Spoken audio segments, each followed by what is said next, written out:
My talk today will be really about my last project that I conducted, at least the project, the research have been since a very long time, but the first premier exhibit was in 2021 in the middle of COVID, and that was in the National Museum of Saudi Arabia in Riyadh. So the project is called Designing a Universal Generative Pictographic Language. And just a disclaimer, it's not really a language, but it's just that the name that it's for the project. And before I jump into the project, I would like just to give a brief introduction about myself, which I'm an artist, a designer, a scholar, an educator. And as you see indicated on the screen here, that I teach at the American University in Cairo. And currently, actually, I work in Riyadh in Saudi Arabia as an advisor for the Museum Commission of the Ministry of Culture in Riyadh. So my interest really in so I'm a designer and an artist by training and also by practice, and I have a fascination of language and communication systems. So that came to reality when I started my PhD in 2011 in Plymouth in the UK, when I had really that I wanted to work on a universal communication system. So I'm showing here actually the book that came out of my dissertation in 2020. It's called Language of Tomorrow, Towards Transcultural Visual Communication System in a Post-Human Condition, which I will give a little bit of a brief about the research of the dissertation itself of the PhD, but also what was concluded in the book, which mostly related of investigating from 2011 to 2016 any human approach toward a visual communication system slash a language. So the book, I will speak now about the book itself, which includes a human, any human communication. It could be artistic, it could be design, it could be a linguistics approach. Also a non-human, which is a machine-made, or even a human approach to communicate with non-human as aliens, and different approaches through the history. But also not just only investigating all such projects, which luckily actually a lot of the projects that have been presented today are included in my research, which now seeing them again, some of them coming back to life. It's also that the book or the research investigates the concept of transculturalism and multiculturalism, and how communication is really very important from a linguistics point of view, but also from a visual point of view. And then lastly, it describes what is the post-human condition, and it's like speculative scenarios of the future, and the definition of what is human, transhuman and post-human, and what define the condition of that. So that's simply actually the research. Again, I said it was part of my PhD dissertation. It was concluded in 2016. And then I worked in a simplified version for the book, Language of Tomorrow. And if I talk a little bit about what kind of language, as I mentioned, every design or linguistics or art project, so Shubing project was included, and even language was constructed for comic books, fictional books, games, and movies. So I have a visual encyclopedia of all human approaches. So I wanted to take this in 2020, and after I published the book, I wanted to take it to my artistic practices. And my approach was like, I saw all human approaches toward having a universal language. Why not to take it to AI, to take it to technology, as also I'm a new media artist. So at that time, I was so much interested of investigating possibilities using AI and the technology, specifically the technology of machine learning, but also my academic approach that I wanted to publish the in-progress research and get feedback from people that might be interested in the same content. And I communicated with different colleagues in the engineering school, where is my university, but also in the University of Amsterdam, which I have an AI engineer that worked with me the whole project. And luckily, I was commissioned by the Ministry of Culture, where now actually I work as a consultant, but that was like 3 years ago, to produce a project related to scripts and languages. So I chose to transfer this research to a project that, as I mentioned before, using machine learning and AI. And I chose to feed the database that I have, which is especially pictographic communication system, but not just only pictographic, even other languages, which is 180 scripts, to feed the data that I have to the machine and try to generate a universal pictographic system that actually based on similarities between ancient script.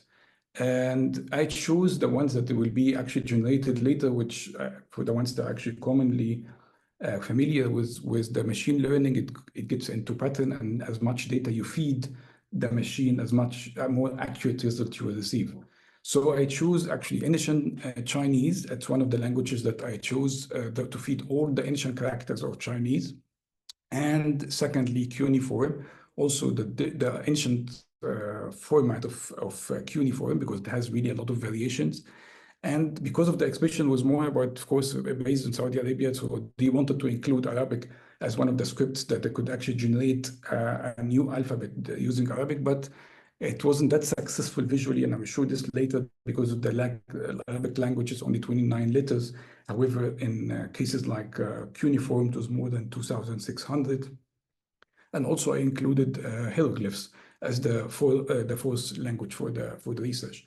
So the trial with my colleagues in the University of Amsterdam is actually to try to feed individually each script and try to make the system, the machine, learn the script grammar without really any mentioning to the meaning, so that actually could understand how the language are written, or let's say drawn, and to try to understand the grammar of the script itself and try to generate characters that look like real, for example, cuneiform, but they are not actually cuneiform.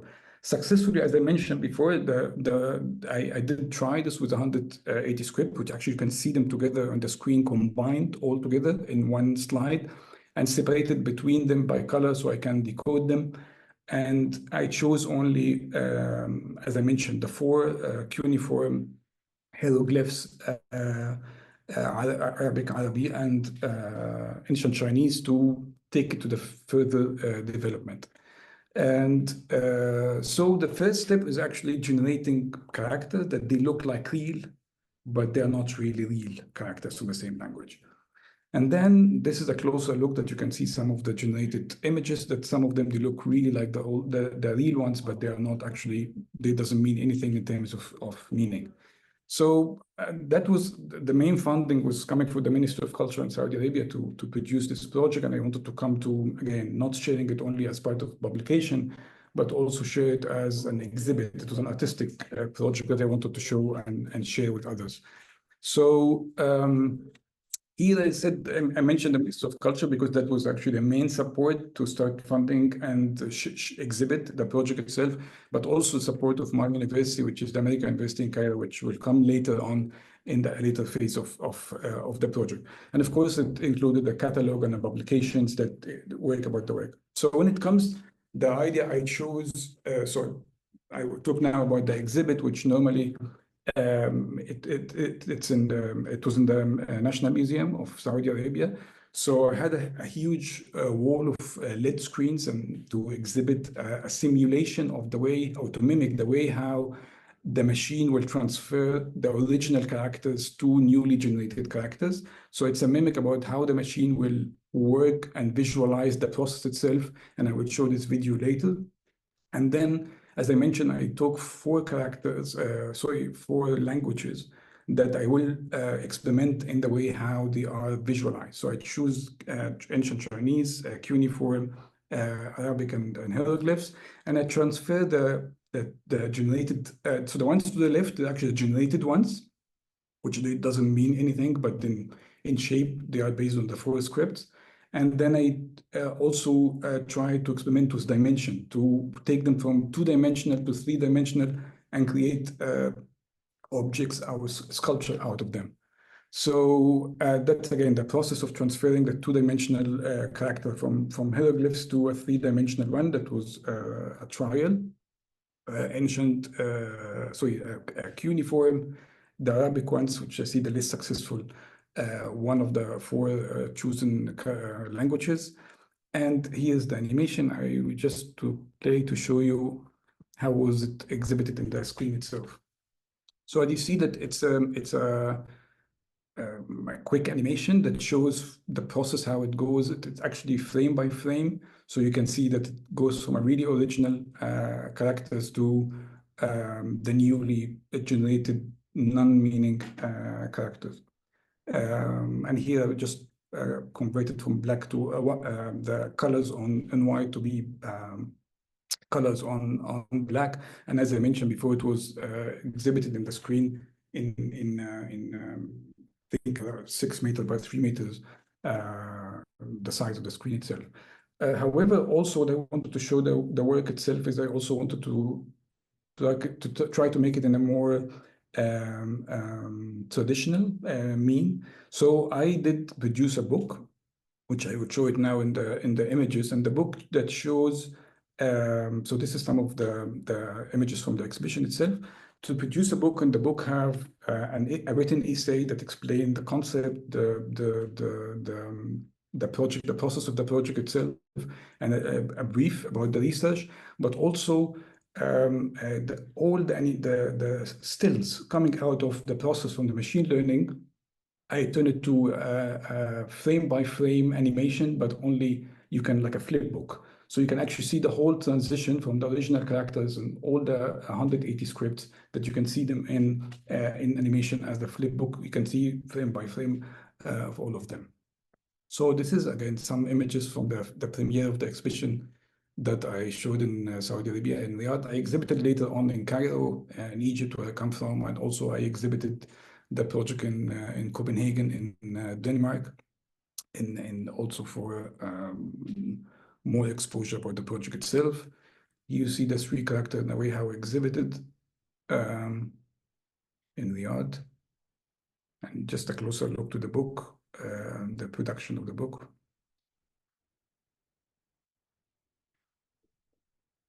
Here the flip pages, which are more in a tracing paper or like transparent paper, so you can actually have a transparency, you can see them, but it actually could work easily as a flip book, and you see all the process of the transformation of characters. So, and that was the first phase, the first time I exhibit, and then again, for the people familiar with the machine learning, so the process now is like learning the script grammar, so successfully they can look like an ancient script, but doesn't mean anything. So, but I wanted to go into the meaning. So I started a different approach of looking at meaning, and the first approach was mostly related to shape the cognition, and now to have meaning cognition, I have to look at similarities between ancient script. That would be actually a human feed. Like I have to help the machine get all, let's say, the character that looks like man in all scripts, and then feed the machine with this old character, and then it generates a new one, which it worked to a certain extent, but it needs actually further process. And supposedly in 2025, I will exhibit more of the work that based on the meaning. So if I want to get a meaning of a man, it will be generated from all similarities between ancient scripts. Here I try different trials with the additive manufacturing lab in American University in Cairo, which even in the methodology of the way how I really would like to exhibit the work. So again, in 2026, the generated new characters will be sculpted on a relief, and the sculpture will be based on a robot mimicking the ancient Egyptian, excuse me, mimicking the ancient Egyptian hieroglyphs on tomb and temples. So the robot hand will actually engrave in 3-dimensional all the new characters that generated from the new script that it actually based on meaning, not just only on shape. And also experimented in materials. So they have different metal material that also to work even in generated shapes. And those actually 3 pieces of iron that it's metal, they are in the collection of the National Museum of Saudi Arabia in Riyadh.